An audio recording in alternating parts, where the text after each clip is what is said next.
Hey, it's Hunt. You found Hunt on Saints. We're talking black and gold football. Do us a favor. Hit the like button, share your comments below, and hit that subscription button so you can get all of our content. Enjoy. All right, well, let's talk about the New Orleans Saints as they get ready for the Tennessee Titans on Sunday. My first thoughts on the game earlier today were that this is a really good test for a retooled defensive front. You went out and signed two free agents on the defensive front. You drafted a guy to play in your defensive front. And here comes Derrick Henry. Is this kind of an indication of what the Saints will look like this year? Yeah, this is going to be one of those games. It's going to be one of those. Hey, let's stack the box and let Ryan Tannehill try to beat us, because Derrick Henry and it's going to be Tajay Spears as well. And that team last season, I think the most yards after contact when he came in the running game. So it's going to be one of those games where you need Shepard and you're going to need Saunders and Brzee and company, the entire defensive line. I mean, as cliche as it sounds, all 11 to tackle that guy. That guy is an absolute monster. He's a truck. It's hard to bring him down. This is going to be the first time the Saints face him. They didn't face him the last two times they faced. So it's going to look a little different for them because, they haven't seen him. They don't know, what it's going to be like. And then, Tajay Spears being the change-up back. So this is going to be one of those grinded-out, ugly type of games with the Saints. I believe they're probably going to try to stack the box and then Tannehill try to beat him. What do you think about Saunders and the guys that they've brought in? I feel like we didn't get to see very much in preseason of those guys, and now it's time to play. You obviously saw them a lot in practice. What are your impressions of the Saints' interior defensive front? Really like Saunders a lot. Really like Saunders and Shepard a lot. I mean, you bring in a guy like Colin Saunders who has a Super Bowl winning experience. You want to bring in guys who have that playoff and winning experience to help out this entire defense. I like him. He can plug the gap, and he's athletic. He could do backflips. Yes. So you throw in a guy like that, and he was chasing down Easton Stick in that game against the Chargers. I know it's Easton Stick, but he's an athletic type of quarterback. Yeah. He chased him down at the goal line that one play. So to have a versatile and athletic type of guy who can line up with the ball and do what he did against the Chargers and do other things like tackle and stop the run, I like him. I like him a lot. Shepard, same way. And I like what they have interior-wise with Brzee. It's just more reps, more snaps. He, like I told you many times, he's progressed throughout camp and even in these preseason games. Is the defense healthy? Yes, I would say the only a little question mark would be Marshawn Lattimore, but he was limited at practice yesterday. And we'll see what the first injury report is tomorrow with Lattimore. But if he's limited, I feel like he's getting a little bit closer since suffering that knee injury and the joint practices against the Chargers a few weeks ago. What's the latest on Kendre Miller at running back?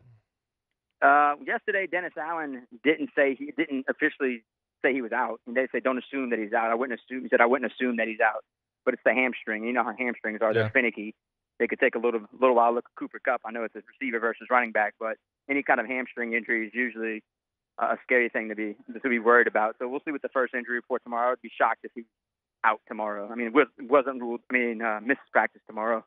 So what's the running back rotation look like with Miller out and Kamara on the shelf?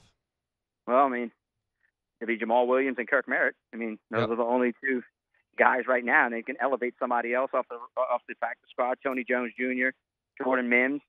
So I expect to have Tony Jones Jr. probably elevated from the practice squad if Kendre Miller's going to get ruled out for this game. What is the starting offensive line supposed to look like on Sunday? Well, if you look at the official, unofficial depth charts they released today, you had you had Pete and Hurst listed as, pretty much 1A, 1B at guard. Then you have everybody else, Penning, Ramczyk, McCoy, Cesar Ruiz. So, that's what you pretty much have right now. But at least, they have a little bit of depth there. But like I told you, it's like after 6 or 7, what is it going to look like? Are they going to be a struggling offensive line? And most offensive lines around the entire NFL, they don't have much depth. That's the scary part. If the Saints go down with an injury there, how deep can it get, and how well can they play without one of their starters? And that's just something they have to figure out and adapt to if an injury happens, because as we all know, an injury is going to happen because that's just been the trend. Derek Carr's a very solid NFL quarterback in Oakland and Las Vegas. Do you expect him to be what he has been the last 4 or 5 years, or do you expect his play to elevate now that he's not a part of that organization anymore?